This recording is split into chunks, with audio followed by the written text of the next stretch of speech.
Aurélien Jay, donc avec des 13 fontaines à Brézin dans l'Isère. On est une exploitation en polyculture élevage et noix, donc 120 vaches laitières, 2 VMS classiques.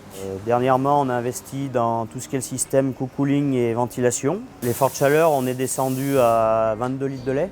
C'est pour ça qu'on est parti sur système. On a dit qu'il faut faire quelque chose dû à la chaleur dans le bâtiment déjà, au stress thermique, avoir des baisses de production l'été, perdre du lait chaque année. Même tout aéré, ça ne suffisait pas pour que les vaches soient bien. Et du fait qu'on ait installé tout le système, ça a été une grosse différence. Pour le bien-être aussi des animaux, ça fait une plus-value. Le cocooling, c'est un système de rafraîchissement de vaches, donc des douches à vaches.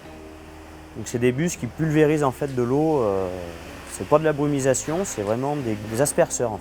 On a 2 solutions, donc gestion forcée entre guillemets et gestion par cellule.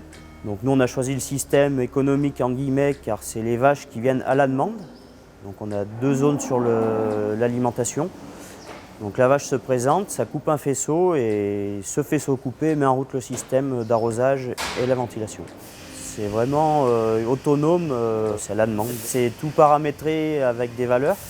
Donc on a un seuil de THI, on a un seuil d'hygrométrie et en fonction de ça, le système se déclenchera tout seul. Alors, depuis qu'on a mis le système en route, on a observé une meilleure fréquentation au robot, une meilleure circulation dans le bâtiment aussi, des vaches qui viennent mieux en chaleur, du fait que les vaches aient plus ce stress de chaleur permanent, quoi.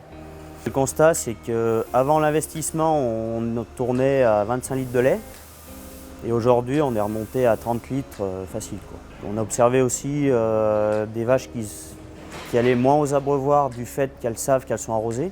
On a toujours un troupeau plus ou moins calme. Après, on les sent beaucoup mieux physiquement. On peut voir que ça fait un impact, qu'on arrive à tenir notre litrage de l'année pour dire. Au niveau de la paille, on a fait une grosse économie, quoi. Avant, on passait 4 bottes carrées par jour. Aujourd'hui, on passe 3 bottes, voire 2 l'été, quoi. Du fait déjà qu'il n'y avait pas assez de ventilation dans le bâtiment, on n'arrivait jamais à prendre les primes qualité en butérique. Et du fait de l'installation sur l'air paillé, ça a été le jour et la nuit. L'hiver, on fait tourner tout ce qui est ventilation au minimum, pour chasser l'humidité et assécher la litière des vaches, car avant c'était souillé et aujourd'hui l'air paillé elle est vachement plus sèche, quoi. Du fait qu'on s'aperçoit que ça marche réellement, donc c'est pour ça on a dit autant mettre sur l'aire d'attente des vaches pour les robots et les vaches taries, enfin préparation de vélage. Aujourd'hui il y a des investissements, il faut qu'on y rentabilise. Et du coup l'investissement il est qu'on a minimisé la perte de lait grâce au cocooling. Ah oui, très satisfait du produit. Comme je dis, j'ai toujours fait confiance et on fera toujours confiance au système.